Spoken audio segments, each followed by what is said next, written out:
Hi friends, welcome to the YouTube channel Vasani sir chemistry. सौथी पहला तो मारी चैनल ने सब्सक्राइब करी दो तथा बाजू में आपेला बेल आइकन ने दबाववानुं भूलशो नहीं।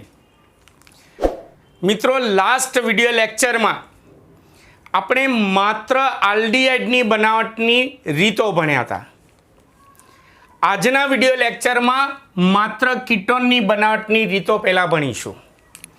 मात्र कीटोननी बनावटनी रीतो एटले आपणे एवी प्रक्रियाओ भणवानी के जेना द्वारा मात्र कीटोन संयोजनों ज बने, आल्डिहाइड न बनता होय।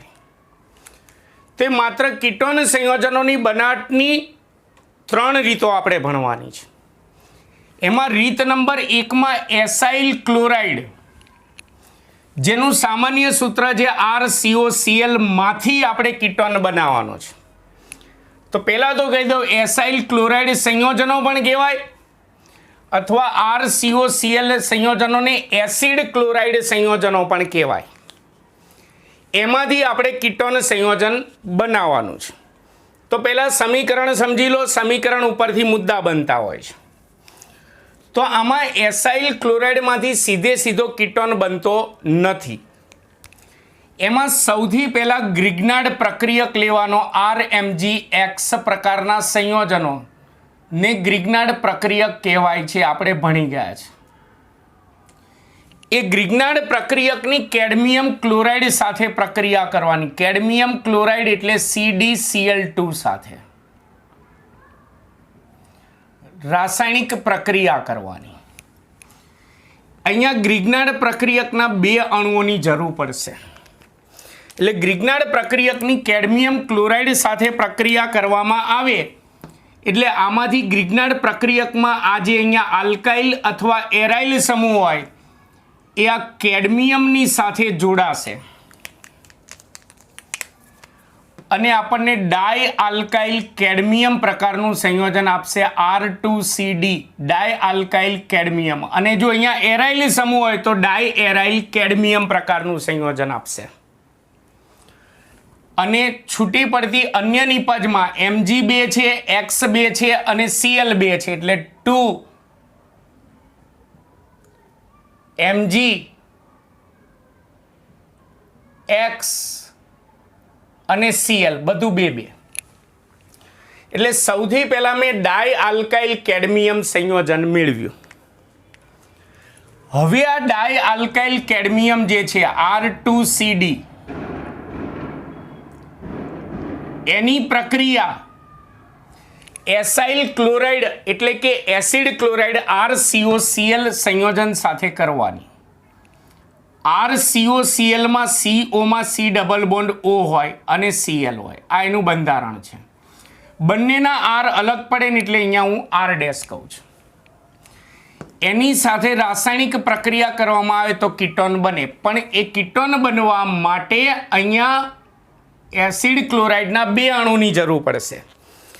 एटले अहींया शुं थशे तो R-CO जे छे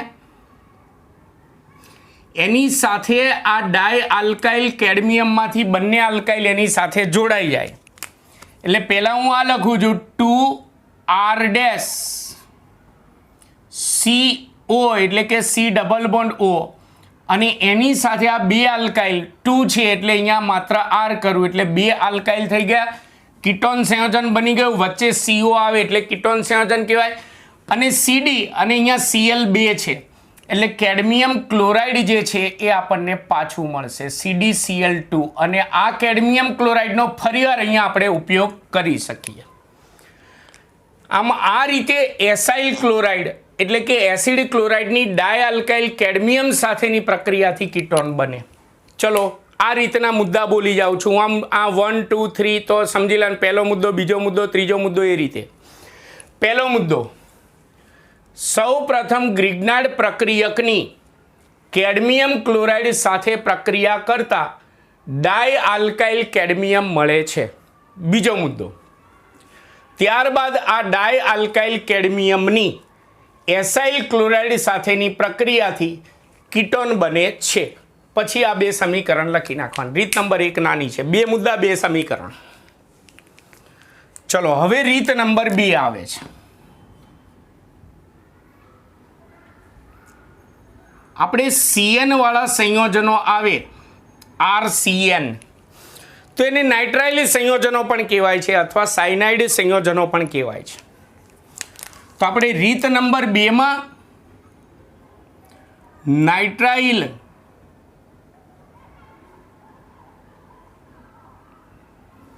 સંયોજનો જેનું સામાન્ય સૂત્ર છે RCN માંથી કીટોન સંયોજન બનાવવાનું છે નાઇટ્રાઇલ સંયોજનોમાંથી. તો કેવી રીતે બનાવવું? તો પહેલાં આપણે સમીકરણ જોઈએ. આમાં સૌ પ્રથમ નાઇટ્રાઇલ સંયોજન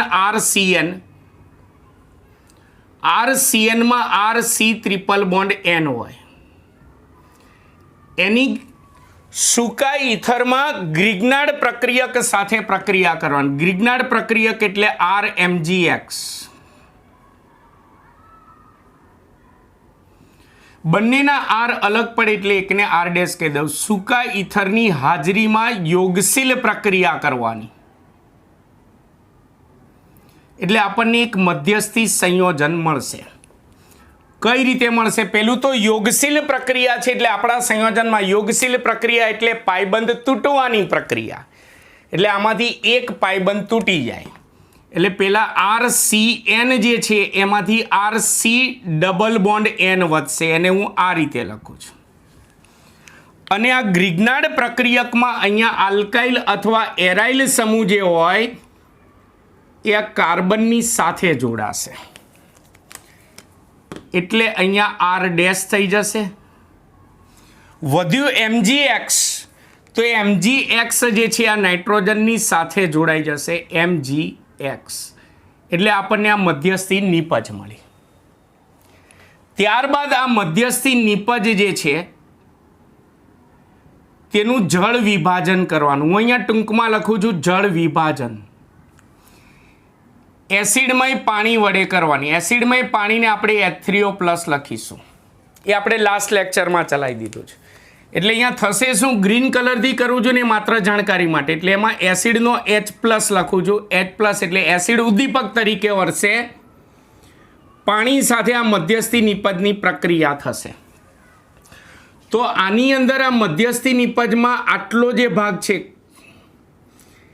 એમાં આ ઓક્સિજન જે છે પાણીનો ઓક્સિજન એ અહીંયા કાર્બન સાથે ડબલ બોન્ડથી જોડાઈને અહીંયા કીટોન બનાવી દેશે. અને આ H2 જે છે એ આમાંથી નાઇટ્રોજન સાથે જોડાશે. એટલે આપણે કીટોન બનાવીએ તો RC આ ઓક્સિજન કાર્બનની સાથે ડબલ બોન્ડથી જોડાઈ ગયો એટલે નીચેથી NMgX નીકળી ગયું અને R ડેશ એમને એમ છે એટલે RCOR ડેશ એટલે કીટોન બની ગયો. હવે આ H2 જે છે એ N ની સાથે જોડાય છે એટલે અહીંયા NH2 થઈ જશે એટલે આપણને અન્ય નિપજ મળશે MgNH2X MgNH2X મળશે. એટલે આ રીતે નાઇટ્રાઇલ સંયોજનની સૌથી પહેલા સૂકા ઇથરમાં ગ્રિગ્નાર્ડ પ્રક્રિયક સાથે યોગશીલ પ્રક્રિયા કરવાથી મળતી મધ્યસ્થી નિપજનું એસિડિક પાણી વડે જળ વિભાજન કરવાથી કીટોન મળે. દાખલા તરીકે જો આપણે ઉદાહરણ જોઈએ, દાખલા તરીકે આપણે ચોપડીનું ઉદાહરણ લઈએ.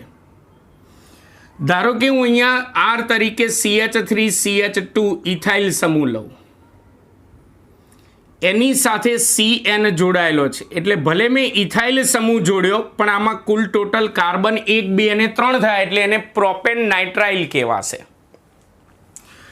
વત્તા ગ્રિગ્નાર્ડ પ્રક્રિયકમાં અહીંયા આલ્કાઇલ સમૂહ પણ હોય, મિથાઇલ ઇથાઇલ પ્રોપાઇલ બ્યુટાઇલ કે પછી બેન્ઝીન વલય એટલે કે એરાઇલ સમૂહ પણ હોય C6H5. ધારો કે અહીંયા બેન્ઝીન વલય લઈ લઉં C6H5 એટલે એરાઇલ સમૂહ અને X તરીકે બ્રોમિન લઉં એટલે ફિનાઇલ મેગ્નેશિયમ બ્રોમાઇડ કહેવાય. આને આ ગ્રિગ્નાર્ડ પ્રક્રિયકનું નામ થશે ફિનાઇલ મેગ્નેશિયમ બ્રોમાઇડ. સૌથી પહેલાં એની સૂકા ઇથરની હાજરીમાં યોગશીલ પ્રક્રિયા કરવાથી મધ્યસ્થી નિપજ મળશે. એ મધ્યસ્થી નિપજમાં અહીંયા ગ્રિગ્નાર્ડ પ્રક્રિયકમાં અહીંયા આલ્કાઇલ કે એરાઇલ સમૂહ હોય એ આ કાર્બનની સાથે જોડાશે. એક પાયબંધ તૂટી ડબલ બોન્ડ N થઈ જશે.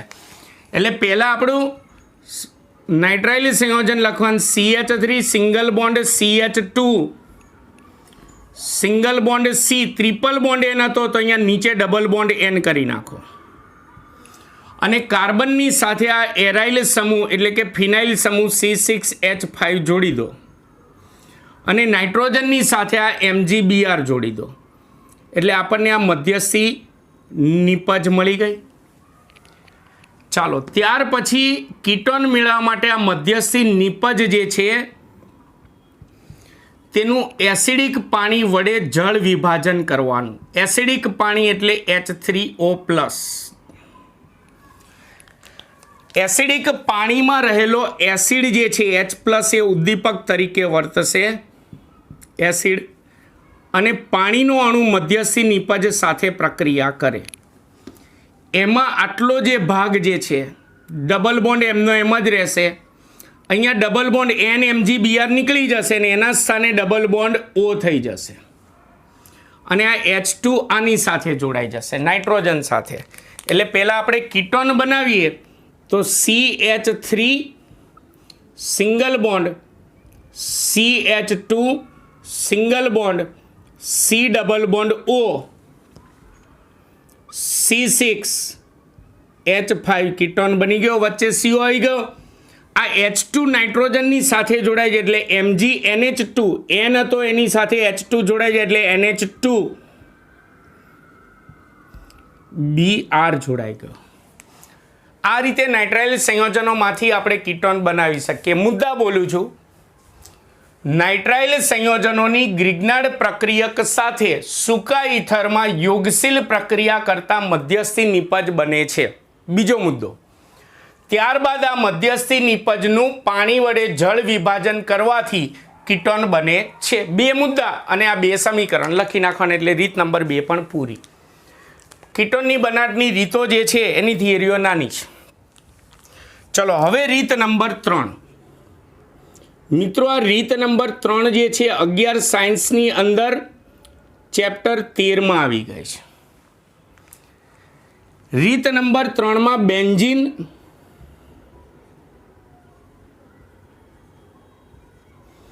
અથવા વિસ્થાપિત બેન્ઝીન, કાં તો બેન્ઝીન લેવાનું કાં તો વિસ્થાપિત બેન્ઝીન સંયોજનો લેવાના. એમાંથી આપણે કીટોન સંયોજન બનાવવાનું છે. તો પહેલાં તો વિસ્થાપિત બેન્ઝીન સંયોજનો એટલે ધારો કે હું માત્ર C6H6 લખું તો બેન્ઝીન, પણ બેન્ઝીનના કોઈ પણ એક ખૂણેથી કાર્બન પરથી હાઇડ્રોજનનું વિસ્થાપન કરી મિથાઇલ જોડું તો મિથાઇલ બેન્ઝીન એટલે કે ટોલ્યુઇન, ઇથાઇલ જોડું તો ઇથાઇલ બેન્ઝીન, પ્રોપાઇલ જોડું તો પ્રોપાઇલ બેન્ઝીન. આને બેન્ઝીન કહેવાય. અને બેન્ઝીનમાંથી એક હાઇડ્રોજનનું વિસ્થાપન કરીને કોઈ અન્ય સમૂહ જોડાય તો આ બધા સંયોજનોને વિસ્થાપિત બેન્ઝીન સંયોજનો કહેવાય. તો આ પ્રક્રિયામાં કીટોન બનાવવા માટે કાં તો બેન્ઝીન લેવાનું અથવા વિસ્થાપિત બેન્ઝીન લેવાનું. અને 11મા ધોરણમાં કઈ જગ્યાએ આવી ગઈ છે એ યાદ કરીએ. આપણે 11મા ધોરણમાં બેન્ઝીન, ટોલ્યુઇન એની ઇલેક્ટ્રોન અનુરાગી વિસ્થાપન પ્રક્રિયાઓ ભણ્યા છે. યાદ કરો, nitration, sulphonation, chlorination, bromination, Friedel Crafts alkylation અને ફિડલ ક્રાફ્ટ એસાઇલેશન 6 પ્રક્રિયાઓ હતી. એમાં ફિડલ ક્રાફ્ટ એસાઇલેશન પ્રક્રિયા કરવાની છે. એટલે એ જ પ્રક્રિયા છે ફિડલ ક્રાફ્ટ એસાઇલેશન પ્રક્રિયા. એમાં શું કરવાનું તેમાં યાદ કરો, બેન્ઝીન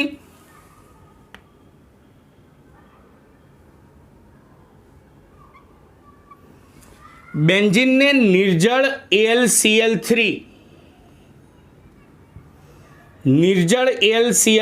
ઉદ્દીપકની હાજરીમાં એસાઇલ ક્લોરાઇડ અથવા એસિડ ક્લોરાઇડ સંયોજન સાથે પ્રક્રિયા કરવાની. એનું સામાન્ય સૂત્ર આમ RCOCl છે, પણ અહીંયા R તરીકે આલ્કાઇલ સમૂહ પણ હોઈ શકે, એરાઇલ સમૂહ પણ હોઈ શકે. એટલે હું ચોપડી મુજબ RCOCl ના બદલે આ રીતે લખું છું, AR અથવા RCOCl. એટલે એરાઇલ અથવા આલ્કાઇલ સમૂહ નિર્જળ AlCl3 ઉદ્દીપકની હાજરીમાં પ્રક્રિયા કરવાની. નિર્જળ AlCl3 ઉદ્દીપકની હાજરીમાં ગરમ કરવાનું. એટલે 11મા ધોરણમાં આપણે ભણાવી દીધું છે. આમાં ઇલેક્ટ્રોન અનુરાગી ધન આયન છૂટો પડશે RCO+ અથવા ArCO+, જે બેન્ઝીન વલયમાંથી એક H+ નું વિસ્થાપન કરીને તેના સ્થાને જોડાઈ જશે. ચલો બેન્ઝીન વલયને હું આડું લખું. એમાંથી ધારો કે અહીંયાથી એક H+ નું વિસ્થાપન કરી અને આ જોડાઈ જાય એટલે CO R અથવા AR. બેન્ઝીન વલયમાંથી H+ નું વિસ્થાપન થયું, આ Cl- સાથે જોડાઈને HCl નો અણુ છૂટો પાડશે. આ પ્રક્રિયાને આપણે ફિડલ ક્રાફ્ટ એસાઇલેશન પ્રક્રિયા કહેતા હતા. એટલે બેન્ઝીન અથવા વિસ્થાપિત બેન્ઝીનને નિર્જળ AlCl3 ઉદ્દીપકની હાજરીમાં એસાઇલ ક્લોરાઇડ સાથે ગરમ કરતા કીટોન બને છે. આ પ્રક્રિયાને ફિડલ ક્રાફ્ટ એસાઇલેશન પ્રક્રિયા કહે છે. અને પછી આ સમીકરણ. આ સાથે અહીંયા માત્ર કીટોન સંયોજનોની બનાવટ પણ પૂરી. એટલે બનાવટની બધી રીતો પૂરી. આલ્ડીહાઇડ અને કીટોનની બધી જ બનાવટની રીતો પૂરી. અત્યારે આપણે ચેપ્ટરનો ભાગ 1 આલ્ડીહાઇડ અને કીટોન ભણી રહ્યા છે. બનાવટની રીતો પૂરી. તો હવે આલ્ડીહાઇડ અને કીટોનના ભૌતિક ગુણધર્મો આવશે. એટલે પછીનો ટોપિક એટલે લોંગ ક્વેશ્ચન જ તમારે સમજવાનો. પછીનો ટોપિક આલ્ડીહાઇડ અને કીટોનના ભૌતિક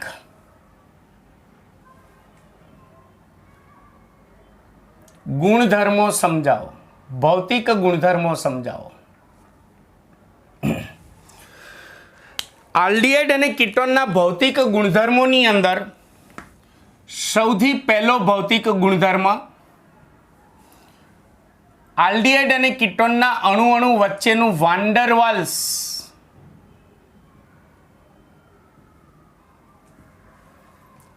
આકર્ષણ બળ નો ભૌતિક ગુણધર્મ આપણે ભણીશું.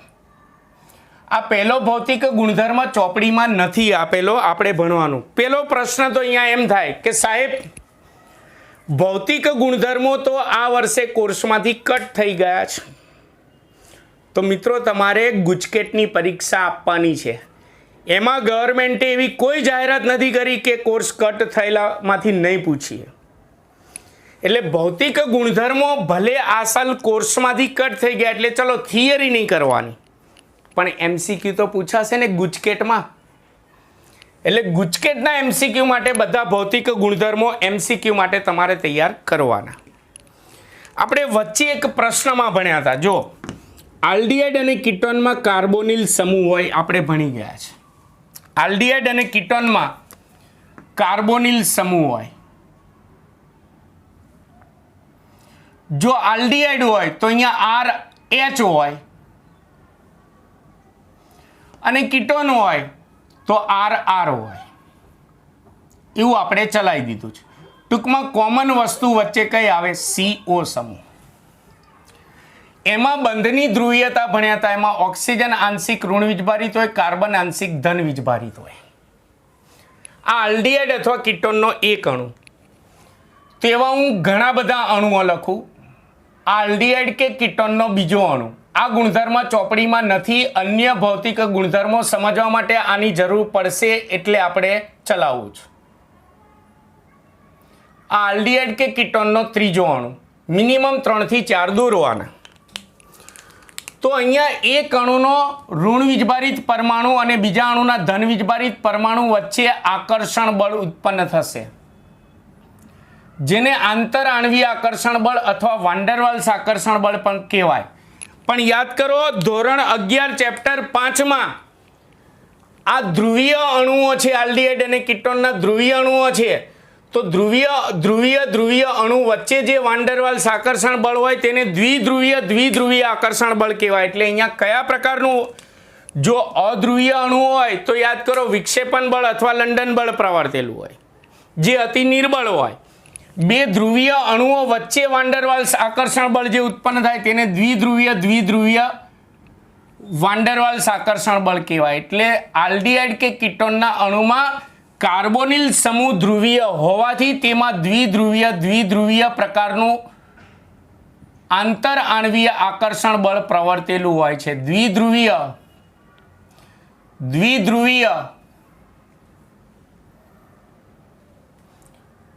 આકર્ષણ બળ પ્રવર્તેલું હોય છે.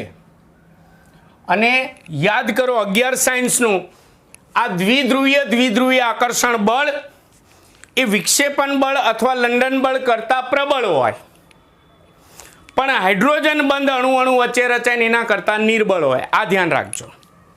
આ પહેલો ભૌતિક ગુણધર્મ. ચલો બીજો ભૌતિક ગુણધર્મ, ઓરડાના તાપમાને ભૌતિક અવસ્થાનો ગુણધર્મ છે. આ ઓરડાના તાપમાને એટલે કે નોર્મલ ટેમ્પરેચર એન્ડ પ્રેશર. ઓરડાના તાપમાને આલ્ડીહાઇડની વાત કરીએ તો એમાં પહેલો આલ્ડીહાઇડ મિથેનાલ, જેને ફોર્માલ્ડીહાઇડ પણ કહેવાય. મિથેનાલ સામાન્ય નામ ફોર્માલ્ડીહાઇડ. તે ઓરડાના તાપમાને વાયુ સ્વરૂપે હોય છે. ચલો ત્યાર પછી ઇથેનાલ. ઇથેનાલનું સામાન્ય નામ યાદ રાખજો, એસિટાલ્ડીહાઇડ, જે ઓરડાના તાપમાને બાષ્પશીલ પ્રવાહી સ્વરૂપે હોય છે. બાષ્પશીલ, પેટ્રોલની જેવું ઉડી જાય, ખુલ્લામાં ઉડી જાય, એટલે બાષ્પશીલ પ્રવાહી સ્વરૂપે હોય છે, એવું હું લખું છું. જ્યારે અન્ય મિથેનાલ અને ઇથેનાલ સિવાયના અન્ય આલ્ડીહાઇડ, હું આલ્ડીહાઇડ ટૂંકમાં લખું, અન્ય આલ્ડીહાઇડ સંયોજનો અને બધા જ કીટોન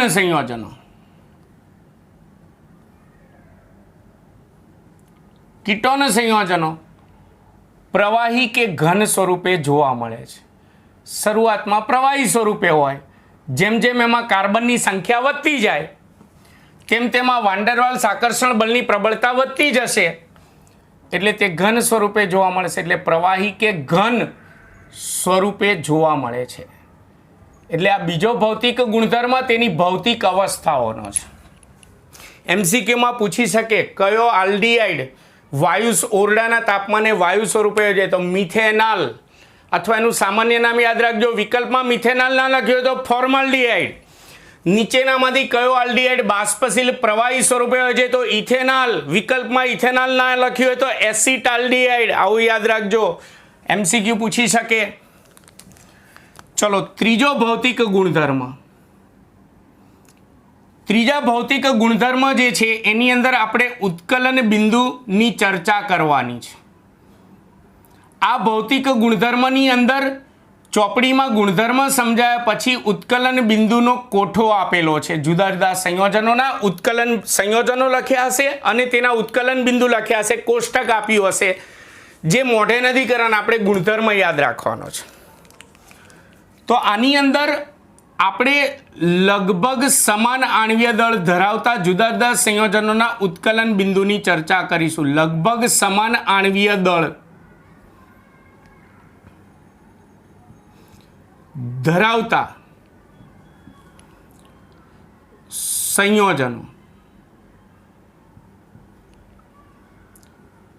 સંયોજનો પૈકી હું પહેલા લગભગ સમાન આણ્વીય દળ ધરાવતા જુદા જુદા સંયોજનોના પ્રકારો લખું છું. એક તો હાઇડ્રોકાર્બન સંયોજનો,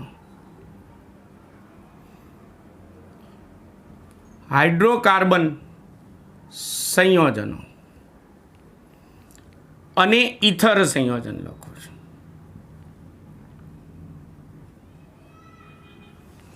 પછી આલ્ડીહાઇડ અને કીટોન લખું છું. આલ્ડીહાઇડ સંયોજનો અને કીટોન સંયોજનો. અને પછી ચોપડીમાં આલ્કોહોલની ચર્ચા કરી છે, પણ હું 2 સંયોજનો લખું છું ચોપડી કરતાં થોડુંક વધારે. આલ્કોહોલ અને કાર્બોક્સિલિક એસિડ, જે આપણે આ ચેપ્ટરમાં હજી આગળ જતા ભણવાનું છે. આલ્કોહોલ અને કાર્બોક્સિલિક એસિડ સંયોજનો. કાર્બોક્સિલિક એસિડ સંયોજનો એટલે COOH વાળા સંયોજનો. તો આ ગુણધર્મ એવું કહે છે કે સમાન આણ્વીય દળ ધરાવતા સંયોજનો પૈકી હાઇડ્રોકાર્બન અને ઇથર સંયોજનો કરતાં આલ્ડીહાઇડ અને કીટોનના ઉત્કલન બિંદુ ઊંચા હોય છે, પણ આલ્કોહોલ અને કાર્બોક્સિલિક એસિડ કરતાં નીચા હોય છે. ઉત્કલન બિંદુનો આધાર અણુ વચ્ચેના આકર્ષણ બળ પર આધાર રાખે. જેમાં અણુ વચ્ચેનું આકર્ષણ બળ વધારે હોય ને એના અણુઓને છૂટા પાડવા માટે વધારે ગરમ કરવા પડે, એટલે એના ઉત્કલન બિંદુ ઊંચા હોય. વિચારો.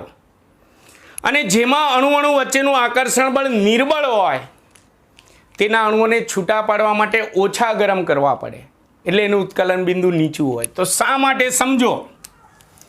હાઇડ્રોકાર્બન સંયોજનો એટલે આલ્કેન, આલ્કીન, આલ્કાઇન એ બધા અધ્રુવીય હોય. પેલા આના કરતાં હાઇડ્રોકાર્બન કરતાં બંનેના ઉત્કલન બિંદુ કેમ ઊંચા પેલા એ સમજાવું. તો હાઇડ્રોકાર્બન અધ્રુવીય સંયોજનો છે, આલ્કેન, આલ્કીન, આલ્કાઇન. તો એના અણુ વચ્ચે કયું બળ હોય? વિક્ષેપણ બળ અથવા લંડન બળ. આલ્ડીહાઇડ અને કીટોન ધ્રુવીય છે તો એના અણુ વચ્ચે દ્વિધ્રુવીય આકર્ષણ બળ હોય. તો આપણે 11માં ભણી ગયા છે કે વિક્ષેપણ બળ કરતાં દ્વિધ્રુવીય આકર્ષણ બળની પ્રબળતા વધારે હોય, એટલે આના અણુ વચ્ચેનું આકર્ષણ વધારે, એટલે હાઇડ્રોકાર્બન કરતાં આનું ઉત્કલન બિંદુ ઊંચું થઈ ગયું. બીજું, ઇથર સંયોજનો આપણે ભણી ગયા આગળના ચેપ્ટરમાં નિર્બળ ધ્રુવીય સંયોજનો છે. ચલો, આ પણ ધ્રુવીય, પણ આ નિર્બળ ધ્રુવીય છે. બંને ધ્રુવીય છે એટલે બંનેના આમાં પણ અણુ વચ્ચે દ્વિધ્રુવીય આકર્ષણ બળ હોય, આમાં પણ અણુ વચ્ચે દ્વિધ્રુવીય આકર્ષણ બળ હોય. પણ આ નિર્બળ ધ્રુવીય છે એટલે આમાં આકર્ષણ બળ ઓછું હોય, અને આ એના કરતાં વધુ ધ્રુવીય છે એટલે આકર્ષણ બળ વધારે, એટલે ઉત્કલન બિંદુ વધારે. એટલે ટૂંકમાં હાઇડ્રોકાર્બન અને ઇથર કરતાં આલ્ડીહાઇડ અને કીટોનના ઉત્કલન બિંદુ ઊંચા હોય છે, કારણ કે આલ્ડીહાઇડ અને કીટોનના અણુ વચ્ચેનું દ્વિધ્રુવીય આકર્ષણ બળ એ હાઇડ્રોકાર્બન અને ઇથરના આંતરાણવીય આકર્ષણ બળ કરતાં પ્રબળ હોય છે. માટે આના ઉત્કલન બિંદુ હાઇડ્રોકાર્બન અને ઇથર કરતાં ઊંચા હોય છે. ક્લિયર? ચલો, હવે આ કારણ ભણીએ. આલ્ડીહાઇડ અને કીટોનના ઉત્કલન બિંદુ આલ્કોહોલ અને કાર્બોક્સિલિક એસિડ કરતાં નીચા હોય છે. કેમ? તો આલ્કોહોલમાં આપણે ભણી ગયા અણુ વચ્ચે હાઇડ્રોજન બંધ હોય. કાર્બોક્સિલિક એસિડમાં આ ચેપ્ટરમાં આગળ ભણીશું કે એમાં પણ અણુ વચ્ચે આંતરાણવીય હાઇડ્રોજન બંધ હોય. આ બંનેમાં અણુ વચ્ચે હાઇડ્રોજન બંધ હોય. જ્યારે આમાં અણુ વચ્ચે હાઇડ્રોજન બંધ ના હોય, કયું આકર્ષણ બળ હોય? દ્વિધ્રુવીય આકર્ષણ બળ. અને આના અણુ વચ્ચેનું દ્વિધ્રુવીય આકર્ષણ બળ એ હાઇડ્રોજન બંધ કરતાં નિર્બળ હોય, માટે આના કરતાં આના ઉત્કલન બિંદુ નીચા હોય છે. એટલે આના કરતાં આના અણુ વચ્ચેનું આકર્ષણ બળ વધારે એટલે ઉત્કલન બિંદુ ઊંચું, અને આના કરતાં આના અણુ વચ્ચેનું આકર્ષણ બળ નિર્બળ એટલે આનું ઉત્કલન બિંદુ નીચું.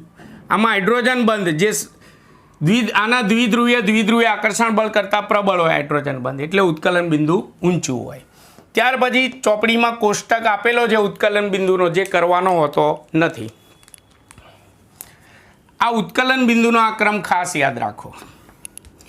ચલો, ચોથો ભૌતિક ગુણધર્મ દ્રાવ્યતા. દ્રાવ્યતા આપણે પાણીમાં દ્રાવ્યતા ભણીશું અને કાર્બનિક દ્રાવકોમાં પણ દ્રાવ્યતા ભણીશું. ચલો, એમાં પહેલા પાણીમાં દ્રાવ્યતા. આલ્ડીહાઇડ કે કીટોન અણુ ધ્રુવીય છે, એમાં ઓક્સિજન આંશિક ઋણ વીજભારિત, કાર્બન આંશિક ધન વીજભારિત. પાણીનો અણુ પાણીનો અણુ H2O. તો H2Oના અણુમાં 11મા ધોરણમાં ભણી ગયા ઓક્સિજન આંશિક ઋણ વીજભારિત હોય અને હાઇડ્રોજન બંને આંશિક ધન વીજભારિત હોય. અને ફરી પાછો આલ્ડીહાઇડ કે કીટોનનો અણુ, એમાં સમજી લે ને, આલ્ડીહાઇડ હોય તો અહીંયા બંને જગ્યાએ RH આવશે, કીટોન હોય તો RR આવશે. ઓક્સિજન આંશિક ઋણ વીજભારિત, કાર્બન આંશિક ધન વીજભારિત. તો આલ્ડીહાઇડ કે કીટોનનું જલીય દ્રાવણ બનાવો ત્યારે ઋણ વીજભારિત પરમાણુ આ ધન વીજભારિત પરમાણુ આ બંને વચ્ચે આંતરાણવીય હાઇડ્રોજન બંધ રચાય. એટલે આલ્ડીહાઇડ અને કીટોન સંયોજનો જલીય દ્રાવણમાં પાણીના અણુ સાથે આંતરાણવીય હાઇડ્રોજન બંધ બનાવે છે. પણ આલ્ડીહાઇડમાં બે મિથેનોલ અને ઇથેનોલ નાના અણુ કહેવાય, કારણ કે એમાં કાર્બન ઓછા હોય. મિથેનોલ,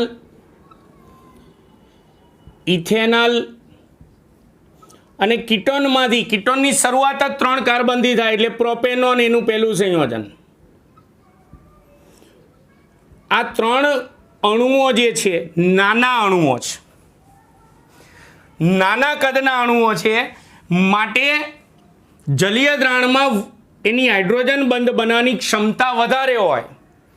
એટલે આ ત્રણેય સંયોજનો પાણીમાં સુદ્રાવ્ય હોય છે, એટલે એની દ્રાવ્યતા વધારે હોય.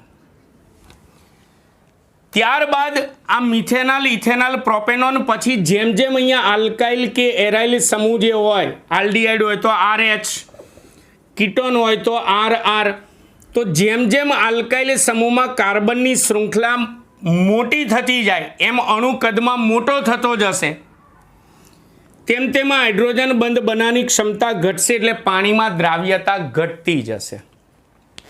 એટલે નાના કદના અણુ એટલે કે નીચા સભ્યો જે કહેવાય મિથેનોલ, ઇથેનોલ અને કીટોનમાંથી પ્રોપેનોન, એની પાણી સાથે હાઇડ્રોજન બંધ બનાવવાની ક્ષમતા વધારે હોવાથી તેઓ પાણીમાં સુદ્રાવ્ય હોય છે. એટલે કે આ ત્રણેયની દ્રાવ્યતા સૌથી વધારે. અને ત્યાર પછી જેમ આ આલ્કાઇલ સમૂહો જે છે એમાં કાર્બનની શૃંખલા મોટી થતી જાય, એમ અણુનું કદ મોટું થતું જાય, એમ હાઇડ્રોજન બંધ બનાવવાની ક્ષમતા ઘટતી જાય, એમ પાણીમાં દ્રાવ્યતા ધીમે ધીમે ઘટતી જાય. આ પાણીમાં દ્રાવ્યતા થઈ. હવે કાર્બનિક દ્રાવકોની વાત કરું. કાર્બનિક દ્રાવકો જેવા કે બેન્ઝીન,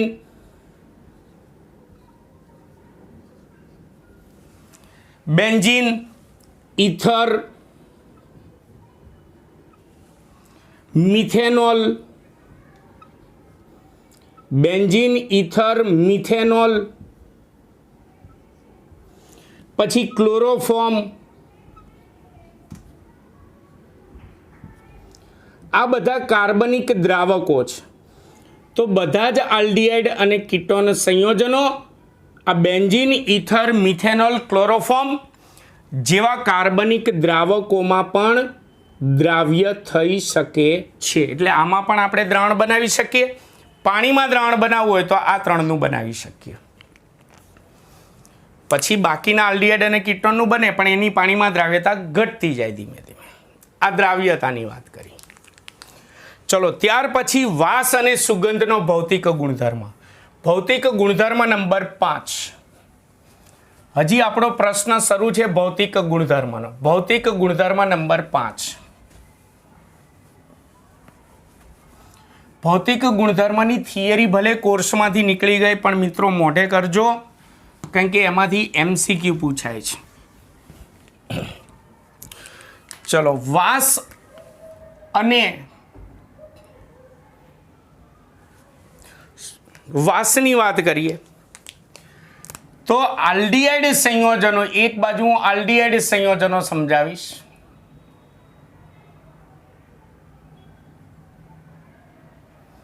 અને એક બાજુ કીટોન સંયોજનો. તો આલ્ડીહાઇડની અંદર આલ્ડીહાઇડના નીચા સભ્યો, ચલો, નીચા સભ્યો એટલે એનો મતલબ કે એમાં ઓછા કાર્બન ધરાવતા આલ્ડીહાઇડ, જેમ કે મિથેનોલ, ઇથેનોલ, એ બધા નીચા સભ્યો કહેવાય. એ નીચા સભ્યો તીવ્ર વાસ ધરાવે છે. નાકમાં બળતરા કરે ને એવી તીવ્ર વાસવાળા હોય. અને ત્યારબાદ જેમ જેમ એમાં કાર્બનની સંખ્યા વધે, કાર્બનની સંખ્યા વધે એટલે અણુ કદમાં મોટો થતો જશે, એટલે આણ્વીય દળ વધે. કાર્બનની સંખ્યા વધે એવું પણ લખી શકાય, અથવા આણ્વીય દળ વધે તેમ પણ લખાય. જેમ કે ઇથેનોલ પછી પ્રોપેનોલ, બ્યુટેનોલ, પેન્ટેનોલ તરફ તમે જાઓ તેમ તેમ તેની વાસની તીવ્રતા ઘટતી જાય અને છેલ્લે સુગંધીદાર બની જાય. વાસની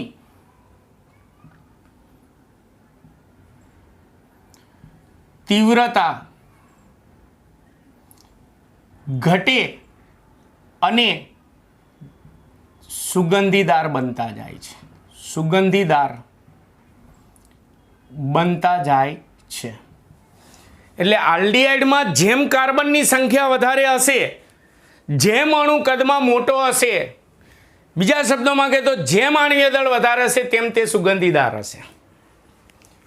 કીટોન સંયોજનોની વાત કરીએ તો કીટોન સંયોજનો બધા પ્રવાહી સ્વરૂપે હોય અને સુગંધીદાર હોય. સુગંધીદાર હોય છે. એટલે જ આપણે કુદરતમાંથી મળતા કેટલાક આલ્ડીહાઇડ અને કીટોન એટલે કુદરતી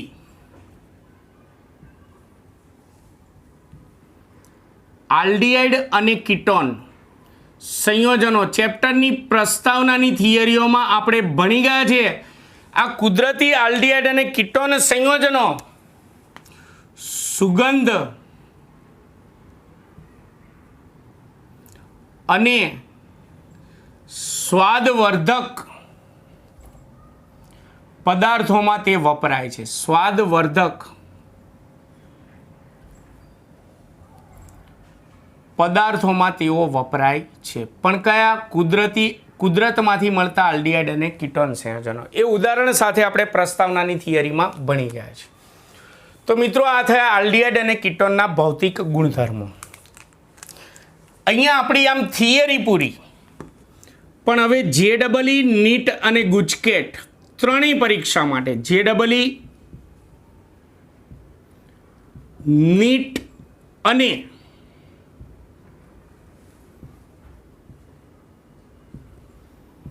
ગુજકેટ આ ત્રણેય પરીક્ષા માટે વેરી મોસ્ટ ઇમ્પોર્ટન્ટ વસ્તુ જે ચલાવું ખાસ યાદ રાખવાની. હું અહીંયા કેટલાક સંયોજનો જે છે તેના ઉત્કલન બિંદુનો ક્રમ લખું છું. તમે જોજો, જૂના વર્ષના ગુજકેટ, JEE, નીટના MCQ તમે સોલ્વ કરો ને તો એમાં ઉત્કલન બિંદુના ક્રમના MCQ હશે. ઉત્કલન બિંદુનો ક્રમ હંમેશા યાદ રાખજો. અણુ વચ્ચેનું આકર્ષણ બળ ઓછું તો ઉત્કલન બિંદુ નીચા. અણુ વચ્ચેનું આકર્ષણ બળ વધે તેમ ઉત્કલન બિંદુ વધે. આપણે ચોપડી મુજબ આ ચલાવ્યું. આના ઉપરથી ગુણધર્મ બનાવો. 6 સંયોજનો છે: hydrocarbon, ether, aldehyde, ketone, alcohol અને કાર્બોક્સિલિક એસિડ. એમાં હાઇડ્રોકાર્બન અધ્રુવીય છે. એટલે આ 6 સંયોજનોમાં હાઇડ્રોકાર્બનમાં વિક્ષેપણ બળ હોય, એટલે સૌથી નિર્બળમાં નિર્બળ અણુ વચ્ચેનું આકર્ષણ બળ ધરાવે. એટલે 6 સંયોજનોમાંથી હાઇડ્રોકાર્બન સંયોજનો જે છે એના ઉત્કલન બિંદુ સૌથી નીચા હોય.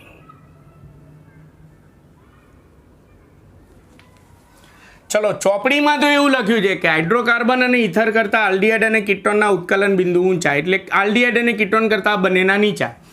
પણ આ બંનેમાંથી ઇથરનું ઉત્કલન બિંદુ હાઇડ્રોકાર્બન કરતાં વધારે હોય, કારણ કે ઇથરમાં આપણે ભણી ગયા નિર્બળ ધ્રુવીય સંયોજનો છે. એટલે આના વિક્ષેપણ બળ કરતાં આના અણુ વચ્ચેનું દ્વિધ્રુવીય આકર્ષણ બળ થોડું પ્રબળ હોય.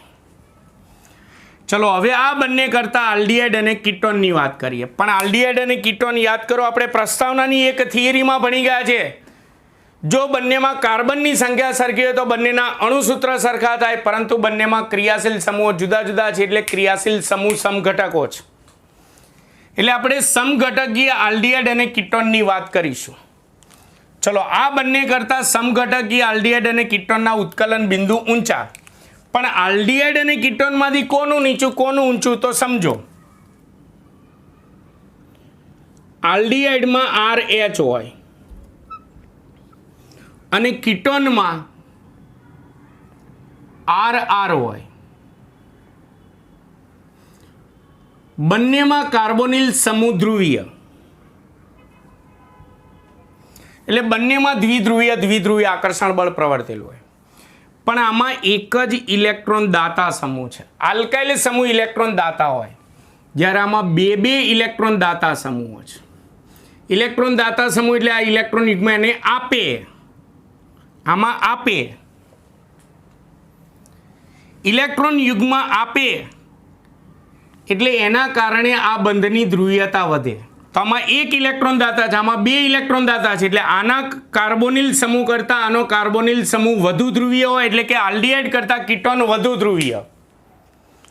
એટલે આલ્ડીહાઇડ કરતાં કીટોનમાં દ્વિધ્રુવીય આકર્ષણ બળ વધારે હોય, એટલે આલ્ડીહાઇડ કરતાં કીટોનના ઉત્કલન બિંદુ ઊંચા હોય.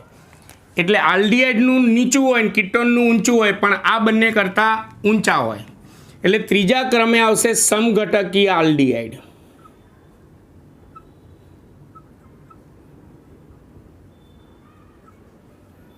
સમઘટકીય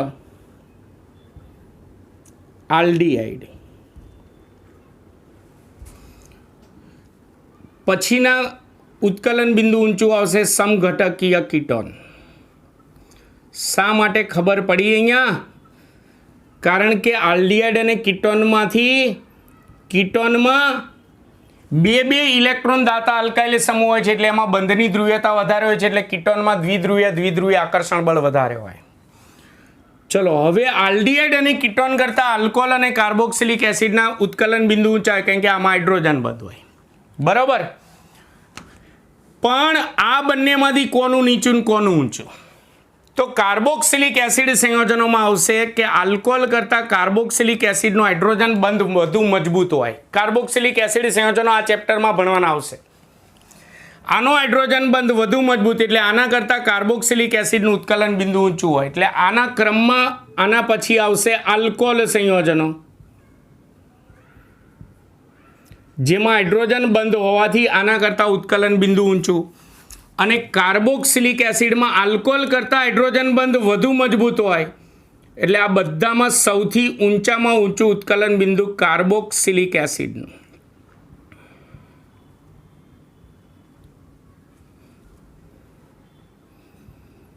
કાર્બોક્સિલિક એસિડનું. એટલે આ 6 સંયોજનોના ઉત્કલન બિંદુનો ક્રમ જે છે એ JEE નીટ ગુજકેટ માટે ખાસ યાદ રાખવાનો. ચલો ત્યાર પછી ધ્રુવીયતાનો ક્રમ. આ પણ JEE નીટ અને ગુજકેટ માટે યાદ રાખજો. ચલો આલ્ડીહાઇડમાં આપણે કીધું R અને H હોય,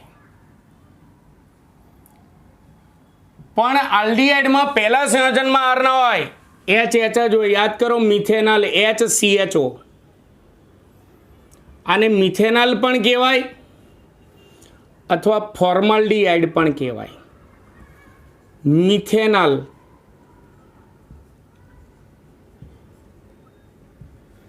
અથવા એનું સામાન્ય નામ ફોર્માલ્ડીહાઇડ. એટલે આલ્ડીહાઇડના પહેલા સંયોજનમાં માત્ર HH હોય.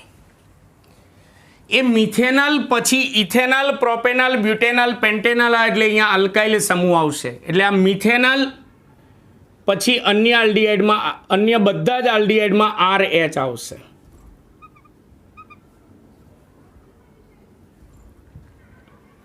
એટલે અન્ય આલ્ડીહાઇડ. જોજો આપણે ભલે આલ્ડીહાઇડ અને કીટોન ભણીએ, પણ 3 ભાગમાં જ ભણીશું: ફોર્માલ્ડીહાઇડ, અન્ય આલ્ડીહાઇડ અને કીટોન. કીટોનમાં બધામાં RR હોય, બધા જ કીટોનમાં RR હોય, બધા જ કીટોન. તો મેં તમને હમણાં જ કીધું કે આલ્કાઇલ સમૂહ R જે છે ને ઇલેક્ટ્રોન દાતા હોય, એટલે આ ઇલેક્ટ્રોન યુગ્મ આપે, કાર્બન તરફ ધકેલે, એટલે બંધની ધ્રુવીયતા વધે. તો વિચારો, આમાં એક પણ ઇલેક્ટ્રોન દાતા અલ્કાઇલ સમૂહ નથી, એટલે આમાં બંધની ધ્રુવીયતા સૌથી ઓછી હોય. અન્ય આલ્ડીહાઇડમાં એક ઇલેક્ટ્રોન દાતા અલ્કાઇલ સમૂહ આવ્યો, એટલે કાર્બનને એક ઇલેક્ટ્રોન યુગ્મ કાર્બન તરફ ધકેલશે, એટલે બંધની ધ્રુવીયતા વધે. એટલે આના કરતાં આમાં ધ્રુવીયતા વધારે. અને કીટોનની વાત કરીએ તો કીટોનમાં બે ઇલેક્ટ્રોન દાતા અલ્કાઇલ સમૂહ છે, એટલે એમાં CO બંધની ધ્રુવીયતા સૌથી વધારે હોય. એટલે ફોર્માલ્ડીહાઇડ, અન્ય આલ્ડીહાઇડ અને કીટોન, એમાંથી ફોર્માલ્ડીહાઇડમાં કાર્બોનિલ સમૂહની બંધની ધ્રુવીયતા સૌથી ઓછી, એટલે આમાં દ્વિધ્રુવીય આકર્ષણ બળ સૌથી નીચું. અન્ય આલ્ડીહાઇડમાં ધ્રુવીયતા વધે એટલે ઉત્કલન બિંદુ વધે. કીટોનમાં ધ્રુવીયતા વધે એટલે ઉત્કલન બિંદુ વધે. એટલે ધ્રુવીયતા વધતી જાય તેમ તેમ દ્વિધ્રુવીય આકર્ષણ બળ વધતું જાય, તેમ તેમ ઉત્કલન બિંદુ પણ વધતું જાય. એટલે આ ધ્રુવીયતાનો ક્રમ પણ કહેવાય. દ્વિધ્રુવીય આકર્ષણ બળની પ્રબળતાનો ક્રમ પણ કહેવાય. અને આ ત્રણના ઉત્કલન બિંદુની વાત કરીએ તો આનું ઉત્કલન બિંદુ નીચું, આનું એના કરતાં વધારે, આનું એના કરતાં વધારે. અને 6ના ઉત્કલન બિંદુની વાત કરીએ તો આ ક્રમ યાદ રાખો. એટલે આ ભૌતિક ગુણધર્મો પરથી મોસ્ટ ઇમ્પોર્ટન્ટ MCQ માટે આ બંને ક્રમ ખાસ યાદ રાખવાના. તો મિત્રો, આજના વિડીયો લેક્ચરમાં આપણે માત્ર કીટોન સંયોજનોની બનાવટની રીતો ભણ્યા અને ગુજકેટના MCQ તમને આવડે એટલા માટે ભલે કોર્સમાંથી નીકળી ગયો હોય તેમ છતાં આપણે આલ્ડીહાઇડ અને કીટોનના ભૌતિક ગુણધર્મો ભણ્યા. હવે આલ્ડીહાઇડ અને કીટોનના રાસાયણિક ગુણધર્મો એટલે કે રાસાયણિક પ્રક્રિયાઓ શરૂ થશે, જે આપણે નેક્સ્ટ વિડીયો લેક્ચરમાં ભણીશું. તો તમને મિત્રો મારો આજનો વિડીયો લેક્ચર કેવો લાગ્યો? જો તમને મારો વિડીયો લેક્ચર સારો લાગ્યો હોય તો જરૂરથી સારી કમેન્ટ કરો. તમારી કમેન્ટ એ જ અમારું મનોબળ છે. એટલે અમારું મનોબળ વધારવા માટે જરૂરથી સારી કમેન્ટ કરો. મારા વિડીયોને લાઈક અને શેર કરવાનું પણ ભૂલતા નહીં. હવે આપણે આલ્ડીહાઇડ અને કીટોનના રાસાયણિક ગુણધર્મો નેક્સ્ટ લેક્ચરમાં ભણવાના છે. ત્યાં સુધી મને રજા આપશો. નમસ્કાર.